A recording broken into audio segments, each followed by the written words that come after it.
दोस्तों नमस्कार, मैं मनोज कुमार शर्मा एक बार फिर राम मंदिर को लेकर के बड़े उत्साहित हैं लोग, बड़े ज्यादा ही उत्साहित हैं। और उत्साहित तो प्रधानमंत्री मोदी हैं, जिनके बारे में शंकराचार्यों की टिप्पणी आती है कि प्रधानमंत्री खुद ही डिसाइड कर रहे हैं, वो धर्म के देवता बन गए हैं और शंकराचार्य बहुत बड़ी आलोचना कर रहे हैं। और शंकराचार्यों ने राम मंदिर के किसी भी उसमें शामिल होने से मना कर दिया है। यह पोस्ट है अनिल आंचवल की फेसबुक पर लिखी हुई, जिसमें आदि शंकराचार्य ने जब चारों चीट बनाकर उनका उत्तराधिकार अपने 4 सुयोग्यतम शिष्यों को सौंपा था, तब उन्होंने अद्वैतवाद के साथ एक ब्रह्म वाक्य दिया था, अहम ब्रह्मास्मि, जिसका वास्तविक अर्थ है अहम से आत्मा और ब्रह्मास्मि से चेतना, यानी आत्मा से चेतना को जोड़ना। बस यही ब्रह्म वाक्य है, सूत्र है हर समस्या के निदान का, हर विवादास्पद विषय को सुलझाने का। अब अगर चारों शंकराचार्य जी अयोध्या जाने से असहमत हैं, तो इसका एकमात्र कारण उनके ज्ञान का है, जो उनके ब्रह्म वाक्य से मिला है। जो शंकराचार्य नहीं जा रहे, मैं बता देता हूं उनके नाम। ये है मठ पूर्व में गोवर्धन जगन्नाथपुरी उड़ीसा, पश्चिम में शारदा मठ गुजरात, उत्तर में ज्योतिर्मठ बद्रीधाम उत्तराखंड और दक्षिण में श्रृंगगिरी मठ रामेश्वर तमिलनाडु। स्वामी श्री निश्चलानंद सरस्वती जी, स्वामी श्री भारती कृष्ण जी और अभी मुक्तेश्वरानंद जी, जिनका एक अभी काफी वीडियो वायरल हुआ था जिसमें उन्होंने मोदी पर सीधे सीधे हमला कर दिया था। और चौथे हैं स्वामी श्री सदानंद महाराज जी।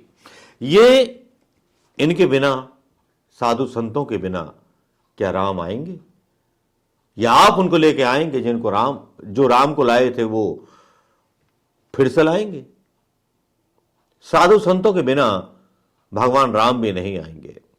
और एक वीडियो आ जाता है शंकराचार्य जी का, जो हिला के रख देता है पूरे हिंदुस्तान को, खासतौर पर उन बुद्धिजीवियों को जो जानते हैं कि वाकई में सनातन धर्म क्या है। वैसे तो सनातन धर्म जो मोदी जी ने बताया है कि मुसलमान औरतों के साथ बलात्कार करो, मुसलमानों को पीटो, मुसलमानों को मारो, नंगा करो, गौहत्या वालों पे ये कांड करो, जो संघ ने फैलाया है, उस संघ की भी पोल खोल रहे हैं शंकराचार्य जी।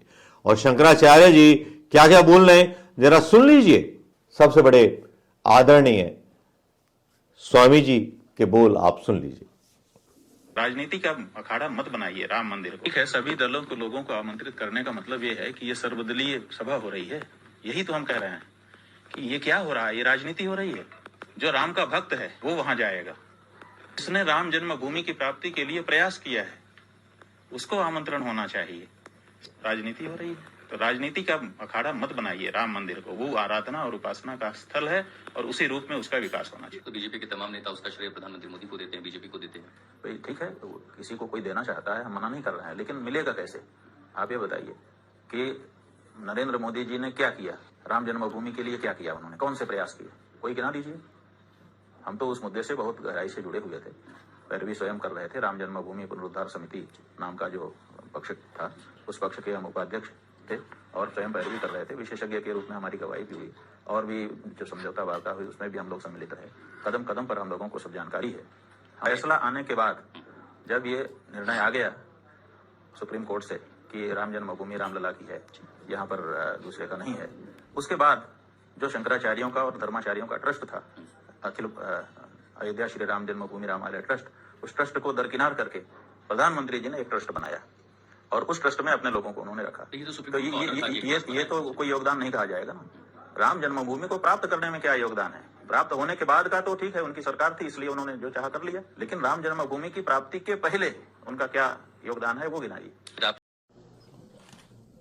राम जन्मभूमि तीर्थ के नाम पर मोदी एक स्मारक ही बनाएगा, क्योंकि मोहन भागवत ने कहा था कि हम उनको एक महापुरुष मानते हैं और महापुरुष का स्मारक बनता है, मंदिर नहीं बनता है। तो मंदिर का अगर ये नाम देते हैं तो उसमें अक्षरधाम या इस्कॉन जैसे मंदिर की बात करेंगे, जैसे कि हमारे सनातन धर्म के मंदिर होते हैं जिनमें भगवान को जगाया जाता है, जिनमें भगवान को भोग लगाया जाता है, जिसमें भगवान को सुलाया जाता है, पूजा पाठ की जाती है। वैसा मंदिर ये लोग बनाने वाले नहीं हैं। ये धोखा हमारे लोगों के साथ हो रहा है और इसमें सरकारी कर्मचारी सम्मिलित हैं। इसलिए लगता है कि धर्मनिरपेक्ष सरकार मंदिर बना ही नहीं सकती, ये संविधान के विपरीत है। इसलिए ये स्मारक ही बनाएंगे, नाम चाहे जो भी दें। तो ये हिंदुस्तान, ये जो सनातन धर्मी लोग हैं, वैष्णव लोग हैं, उनके सरकार धर्मनिरपेक्ष है, आप ये मान रहे अगर कोई स्मारक बना रहे तो? जी हाँ, तो धर्मनिरपेक्ष सरकार तो स्मारक ही बना सकती है, धार्मिक स्थान कैसे बना सकती है? इसलिए वो स्मारक ही बनाएगी।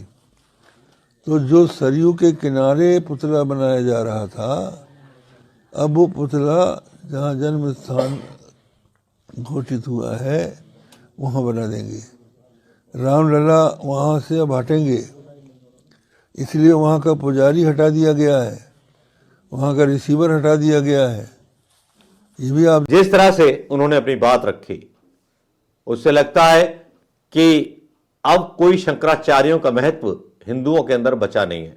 असली बात तो यह है कि जितने मोदी के भक्त हैं, किसी को शंकराचार्य का मतलब पता ही नहीं होगा।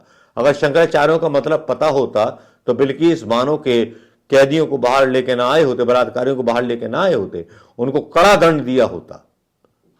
ये तो राजा विक्रमादित्य और सबकी परंपरा रही है।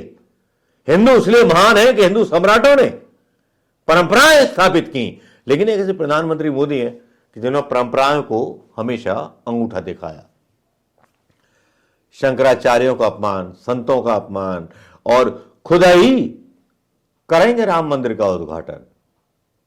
अरे भैया, बिना पत्नी के उद्घाटन नहीं होता है। मोदी जी मान जाइए, आपने अशुभ घड़ी में नींव रखी राम मंदिर की, किसी शंकराचार्य को नहीं बुलाया, और फिर आप मीडिया से ये खबरें फैलवा रहे हो कि राम मंदिर प्राण प्रतिष्ठा कार्यक्रम में चारों जगत गुरु शंकराचार्यों को निमंत्रण दिया गया है, अफवाहों से बचने की सलाह दी गई है। मतलब सच्ची खबरों से बचने की सलाह दी गई है। यह बात तो मानने वाली है कि प्रधानमंत्री जिसके भले की बात करते हैं उसी का कांड कर देते हैं। किसानों के भले की बात करते हैं, किसान के ऊपर टैक्स लगा देते हैं, लोगों पर, पेट्रोल पर, थोड़ा थोड़ा, कुंचम कुंचम। ये अदाएं हैं मोदी जी की जनता को लूटने की। लेकिन मोदी जी ने अब तक जनता को क्या राहत दी है? बुजुर्गों का किराया खत्म कर दिया रेलवे में, बच्चों की एडमिशन फीस बढ़ा दी प्राइवेट स्कूलों में, अच्छे स्कूल नहीं बनवा पाए, अच्छे अस्पताल नहीं बनवा पाए, लेकिन इंश्योरेंस काट लिया, मरने की स्कीम दे दी।